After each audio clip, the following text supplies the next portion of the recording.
Question 11. Study the segment of DNA shown below. From top to bottom, what would be the complementary sequence of nitrogenous bases that makes up the double helix?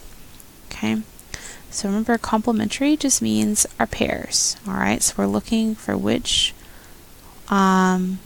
bases would pair with our given. So I know we haven't really seen the DNA strand in this form before, but you have your phosphate group labeled here, your sugar labeled here, so these right here, A, G, C, T, are nitrogen bases.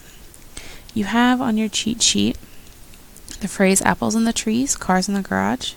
That's supposed to help you remember that A pairs with T always, T pairs with A always. Cars in the garage, C and G will always pair together as well. If you're more of a visual person, you have a picture of an apple tree on another image to help you remember that A pairs with T, T pairs with A, and then you're actually given a picture of a car in a garage to help you also remember that C pairs with G, G pairs with C.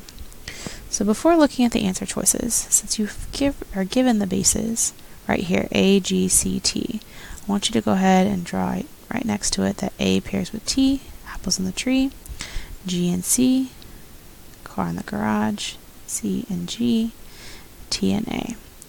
So looking at our answer choices, our best answer choice would be B, right, because those are the same complementary bases that would pair with our given strand. Alright, A is just them rewritten, they can't pair together, and then C does not pair with A, and G does not pair with A. Okay, the best answer choice is B.